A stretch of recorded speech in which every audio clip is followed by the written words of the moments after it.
야식 먹었어요 혹시? 아직 안 먹었어. 아 아직? 어. 자, 오늘도 야식을 뭐 먹을지 고민하시는 분들 이 영상을 꼭 보셔야 됩니다. 오늘의 주제는 나이트 이팅 신드롬입니다. 안녕하세요, 정도동 김박사입니다. 오늘의 주제는 나이트 이팅 신드롬입니다. NES라고 얘기합니다. 한국말로 뭐라 그러냐면 야식 증후군이라고 이야기합니다. 자, 이 야식 증후군은 뭐냐면요, 바로 여러분을 이야기하는 겁니다. 밤만 되면 뭔가를 먹고 싶어서 찾아 헤매이고 있는 당신, 야식 증후군을 의심해 보아야 합니다. 야식 증후군의 진단 기준은 다음과 같습니다. 하루 음식량 중에 25% 이상을 저녁 7시 이후에 먹는 경우. 이 전공만 흔들리고 있어요. 그래서 하루 3끼를 먹는데 한 끼는 야식입니다. 그러면 바로 해당되는 거고요. 아침에 식욕이 없는 분들. 뭔데? 그죠? 자, 그 다음 일주일 중에 4회 이상 야식을 먹었다. 야식 몇 시? 7시? 7시 이후. 동공이 막 흔들리고 있어요. 25%? 50%? 자, 나 일주일에 6번 먹었는데 당연히 해당되는 겁니다. 자, 그 다음 잠을 자다가도 일어나서 고칼로리에 혹은 당분이 많이 들어있는 음식을 섭취할 수 있다. 그리고 또 하나는 다음과 같은 증상이 3개월 이상 지속되었다 라고 하면 야식 증후군입니다. 자, 이거 굉장히 많은 사람들이 해당되고 있습니다. 뭐 육아 중인 엄마, 육아 중인 아빠, 막 결혼한 신혼부부, 늦게 퇴근하는 사람들 모두 다 해당되는 이 이야기는요, 실질적으로 아까 말했던 4가지의 조건들이 3개월 이상 지속되는 경우에 야식 증후군이라 부르고, 뭐 고민할 것도 없이 저는 야식을 자주 먹습니다 선생님이라고 하는 경우에 야식 증후군을 의심해 볼 수 있습니다. 자, 야식 증후군을 겪을 수 있는 조건은 다음과 같습니다. 수면, 각성 사이클에 문제가 있어서 예를 들어 3교대 근무를 하는 경우에는요, 이 호르몬 사이클이 깨지게 되면서 수면과 식사의 패턴이 깨지게 돼요. 이 경우에 야식 증후군을 겪을 수 있고, 또 하나는 기분 문제입니다. 기분. 스트레스 받아요, 불안해요, 우울해요, 육퇴. 이것도 기분인가? 이런 상황에 야식을 먹게 되는 경우들이 있고요. 또 하나는 유전적 문제입니다. 유전. 전에도 한번 얘기한 적이 있었죠. 유전이라고 하는 것들은 식사 습관도 유전이기 때문에 식사 습관이나 유전적으로 가지고 있는 경우, 그리고 또 하나는 비만. 야식을 먹기 때문에 비만이 생긴 사람들이라서 이게 매치가 되는 걸 수도 있는데, 일단은 비만하면 야식 증후군이 생기기 쉽다고 이야기하고 있고요. 또 하나는 낮 시간에 다이어트라는 경우. 이거 황당하지만 맞는 얘기입니다. 낮에 너무 안 먹고 밤에 가서 몰아서 먹고 있는 거예요. 또 하나는 호르몬의 영향입니다. 이제 멜라토닌 성분 같은 게 부족한 경우에는 밤에 이제 식욕이 억제돼야 되고 수면이 오도록 도와주게 되거든요. 멜라토닌 먹으면 밤에 잠자르고 식욕이 없어지게 만들어주는데, 멜라토닌이 부족하게 되면 식욕은 늘어나고 잠은 안 오게 되니까 출출한데 뭐 좀 먹을까? 이런 기분이 들게 된다는 거죠. 그리고 또 하나는 코티솔, 부신피질에서 나오는 이런 호르몬들이 분비가 이제 줄어들게 됩니다. 줄어들게 되면서 식욕도 없애주고 좀 쉴 수 있게 만들어줘야 되는데, 스트레스를 많이 받는 사람들은 이 코티졸 분비가 늘어나게 돼요. 그러면 어떻게 되겠어요? 잠이 안 와요, 먹고 싶어요, 긴장돼요. 이런 것들이 반복될 수 있다는 거죠. 그래서 이러한 원인들 때문에 야식 증후군이 생길 수 있다고 이야기를 하고 있고요. 자, 비만하면 야식 증후군의 비율이 실제로 일단 올라갑니다. 그러니까 비만해서 야식을 먹는지 모르겠지만 정상 체중인 사람들의 한 0.4% 정도가 야식 증후군을 겪는다 그러면, 비만한 사람들의 9% 정도는 야식 증후군을 앓고 있다고 합니다. 비만한 사람들의 한 10명 중에 1명 정도는 야식을 먹고 있다는 얘기가 될 거고요. 고도 비만 환자들의 경우는 27%가 야식 증후군을 겪고 있다고 합니다.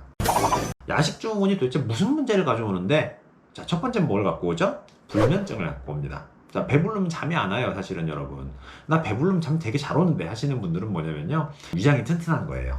실제로 대부분의 사람들은 배가 너무 부르면 잠을 못 자요. 두 번째는 역류성 식도염입니다. 대부분 30살이 넘어가면서 역류성 식도염을 겪게 되는 경우에는 반드시 야식을 끊으시라고 권하게 되는데요, 먹자마자 눕게 되기 때문입니다. 먹자마자 눕게 되면 음식물이 이렇게 올라오기 때문에 식도 쪽을 자극할 수 있고, 이것들이 20대 때는 괜찮지만 30살이 넘어가면서부터는 위장에 있는 유문부라고 하는 이 쪼여주는 기능들이 떨어지기 때문에 자꾸 역류성 식도염이 생길 수 있는 거고요. 또 하나는 무기력증입니다.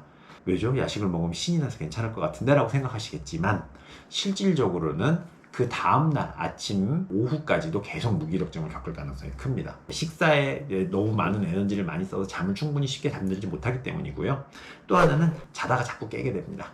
뭐 트름하다 깰 수도 있고, 소화가 안 돼서 뒤척거릴 수도 있는 것도 있고요. 마지막 하나는 우울감을 유발하게 됩니다. 야, 무슨 소리예요? 야식 먹으면 얼마나 행복한데, 이게 나의 낙인데? 라고 생각하시겠지만, 통계적으로는 야식 증후군을 겪고 있는 사람들 중에 우울감을 느끼는 사람들이 굉장히 높습니다. 자, 그러면 야식을 도대체 어떻게 끊는데, 일단은 스트레스를 덜 받아보는 겁니다. 무슨 소리 같은 거야 싶죠? 더 어렵죠. 나 스트레스를 야식으로 푸는데 라고 하실 수 있는데, 자, 그거 왜 그러는 거냐면 사실은 사람이 먹는 걸로 스트레스를 푸는 게 제일 쉽습니다. 그래서 이제 먹게 되는 거라서요. 여러분 야식을 먹고 싶은 타이밍에 뭔가 즐거운 걸 하십시오. 책을 보든 음악을 듣든 목욕을 하든 뭐 TV를 보든 먹는 거와 관계되지 않는 다른 걸로 스트레스 푸는 방법을 찾아보는 겁니다. 자, 그리고 또 하나는요. 4회 이상 운동을 하는 겁니다. 주에. 아까 주에 4회 이상 야식을 먹으면 안 된다 그랬잖아요. 운동에 대해서 중요한 게 뭐냐면 강도 높은 운동을 하면 식욕이 없습니다. 근데 강도가 낮은 운동, 최대 심박수의 한 7, 80% 선의 운동을 하는 경우 식욕이 굉장히 늘어나기 때문에 여러분들이 만약에 운동을 해서 이제 야식 증후를 끊고 싶다고 한다면 강력하게 세게 운동을 하십시오 라는 것들을 권할 수 있겠습니다. 뭐 이것도 쉽지 않은 것 같은데요, 그죠? 자, 그 다음 내용은 배가 부른 것 같으면 그만 먹으랍니다.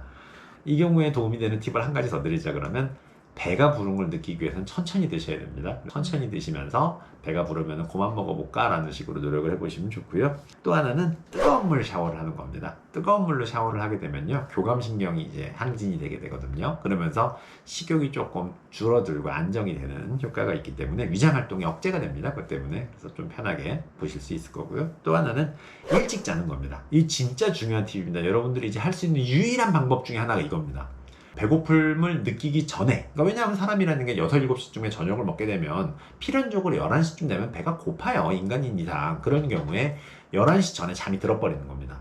여러분 잠 많이 자면 스트레스 잘 풀리니까 잠을 많이 자보시도록 해주시면 좋고요. 또 하나는 식사를 일정하게 하는 겁니다.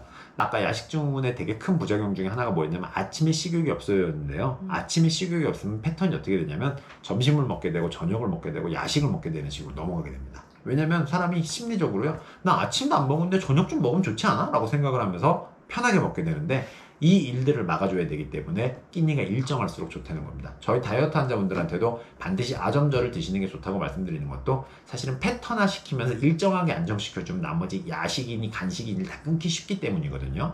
이 부분 기억해 주시면 좋을 것 같고요. 또 하나는 야식을 그래도 난 꼭 해야 돼 라고 하신다 그러면 피해야 될 게 딱 2가지가 있습니다. 고탄수화물 그리고 고당분, 아이스크림, 뻥튀기, 과자 이런 거, 콜라에 팝콘 이런 거. 팝콘 탄수화물 덩어리거든요. 이런 거 드시면 안 됩니다. 그래서 뭘 먹어요? 그럼 오이, 당근, 브로콜리 이런 거, 콜라비 이런 거 드시면 괜찮겠습니다. 뭐 야식으로. 야식으로. 네.